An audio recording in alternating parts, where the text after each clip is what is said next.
welcome back to another video today. Today we'll be reading about the Berlin Wall. So let's get started. So first we're gonna start up with some section I've already divided into. We're gonna read first about the reason why it was built, and some victims, like some people, they try to go to the east wall, or the people want to go to the west wall. Yeah, they were called victims, and some of them were killed. So we're gonna find out who they are and how the wall will be damaged. So let's get started. Over the centuries, the city of Berlin had its share of ups and downs. It began more than 800 years ago, around 1500, and progressed until a war broke out between European Catholic and Protestant in the early 600s. In 1701, Berlin became the capital of the Kingdom of Prussia. By then, Germany did not exist yet. As the Prussian king grew his army, Berlin grew too. A grand entrance leading to the king's palace called Brandenburg Gate was completed in 1791. The majestic landmark still stands today. So skip some part. Okay.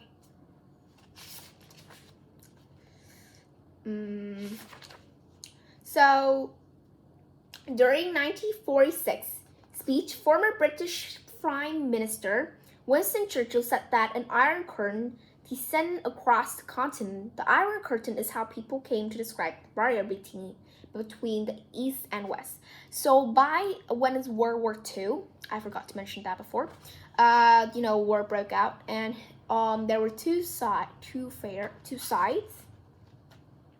One was the East one, and one was the West one. So Germany was divided into two. The United States into four victorious powers. So the United States, Great Britain, France, and USSR. Eastern Germany went to the communist USSR. Western Germany was split into among the other three countries.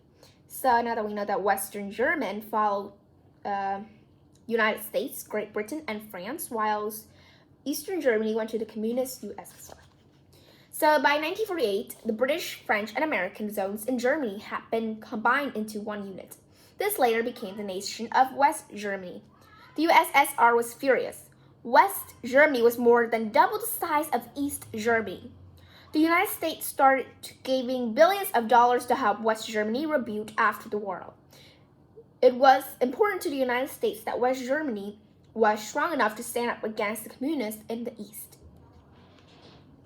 So the hatred between the United States and USSR was growing deeper and deeper. As for Berlin, life was slowly returning to normal.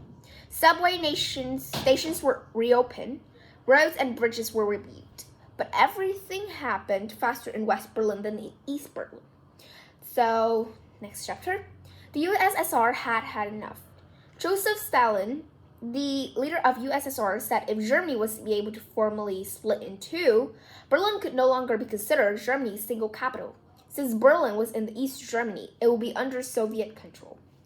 On June 24, 1948, the Soviet blocked the land access to West Berlin, so no trains, car, trucks, or any transportation will be allowed to East Germany. So in August, construction began to go a brand new port in West Berlin, so they started to build the wall. On May 12, 1949, after 222 days, the USSR ended their unsuccessful blockade of West Berlin. On May 23, the Federal Republic of Germany, Germany was founded. A few months later, East Germany became the German Democratic Republic, or GDR for short. The separation of Communist East and from Democratic West was officially complete. So the Cold War was really heating up. In August 1949, Soviet Union tested their first atomic bomb. Like America's first nuclear test, it had been done in secret at a remote location. The test was a success. This was the start of nuclear arms race between the United States and the USSR. Okay, so both sides in the Cold War could now destroy each other. Many in the Eastern Bloc were unhappy of their communist government. By 1950, more than 50 million people had migrated to the West. The Eastern Bloc countries responded by tightening their borders. So in June 1961, U.S. President John F. Kennedy met with Soviet leader Nikita Khrushchev in Vienna, Austria. Kennedy had stated that the United States want peace in Berlin. But during the meeting, the young and inexperienced president hinted that the United States accepted division of the city and that the Soviets could do as they pleased in East Berlin. Less than 2 weeks after Khrushchev and Kennedy met, the GDR leader, Walter Obrecht, spoke to the reporters. When asked about the state boundary going up between East and West Berlin, he answered, "Nobody has an intention of building a wall." So Obrecht was lying. With Khrushchev's approval, Obrecht ordered the border be sealed in the early morning hours of Sunday, August 13th. So his plan was top secret. So I'll show some photos. Okay, so people were cleaning up debris from the bombing in Berlin. I will show only a few, not much.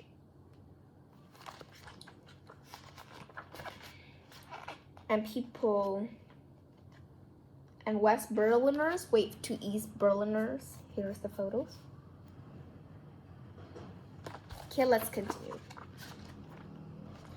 So at 1:30 a.m. Sunday, August 13, 1961, an order went out to East Berlin's citizen soldiers. Within an hour, 25,000 had joined the guard and police officers at the border. They began digging up the street and sidewalks to fence and post. Outfits and paving stones were piled from barricades. Soldiers laid down miles of barbed wire and stood behind their flashlight and gun on ready.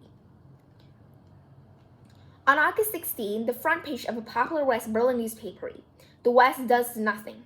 That evening, West Berlin Mayor Willy Brandt addressed a crowd of more than 200,000 outside City Hall. "We Berliners have something to say to our protectors," Brandt said. "Peace has never been won through weakness." So Brandt wrote to Kennedy, blasting him for remaining silent.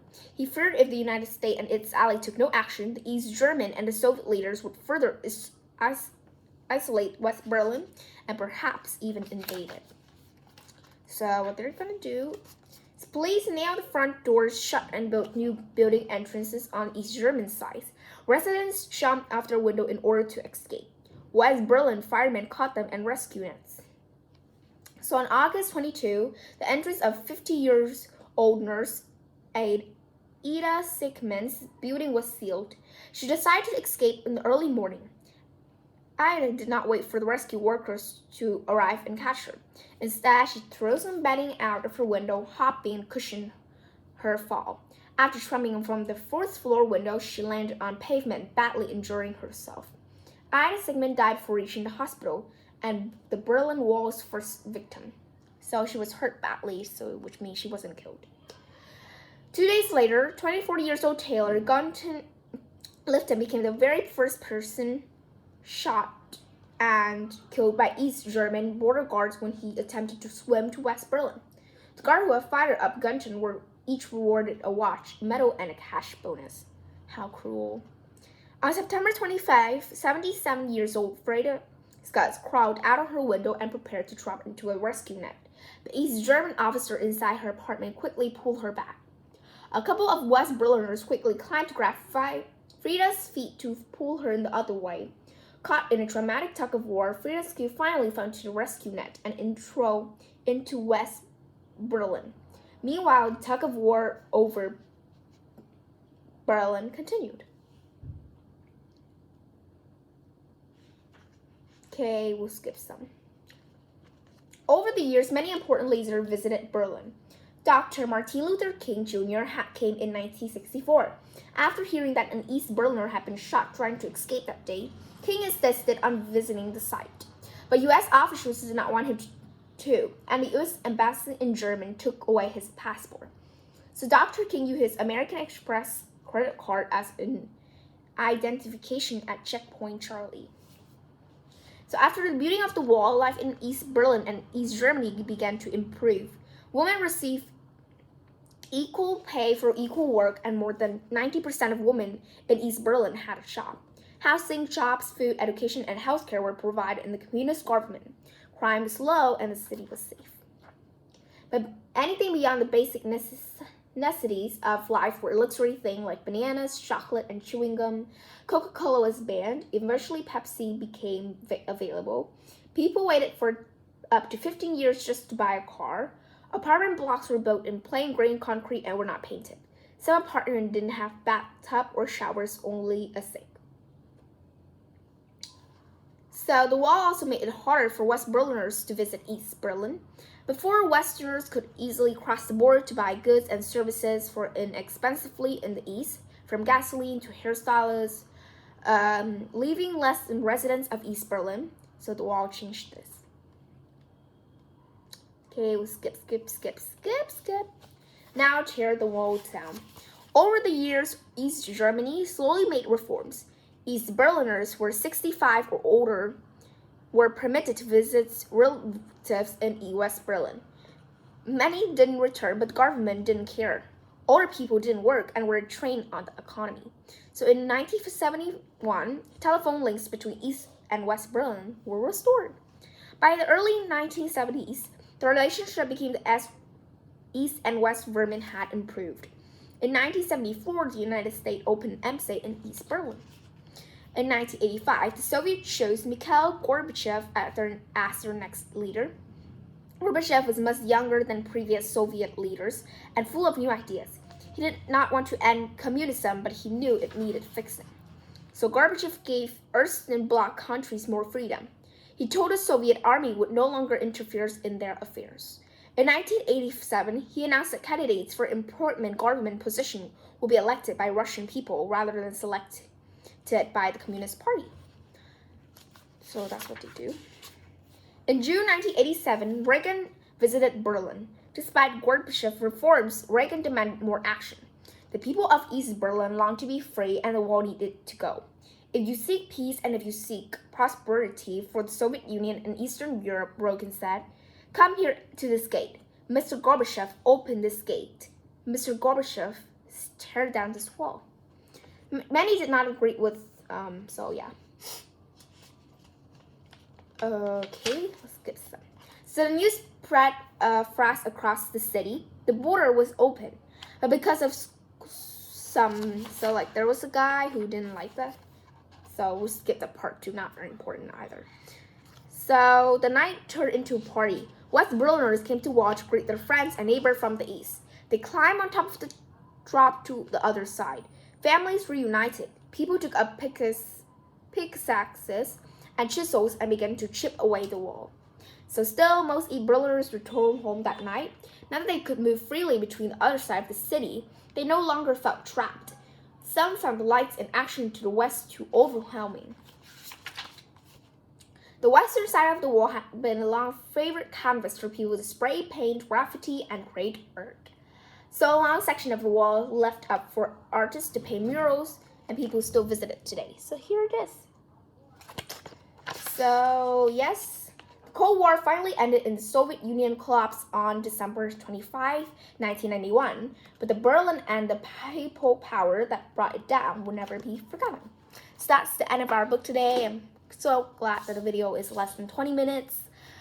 Thank you so much for listening and watching. Be sure to follow my page if you found it interesting. Like and comment down below what book you want me to do next. Thank you so much for watching again. Bye, I'll see you in my next video. Have a nice weekend with your family.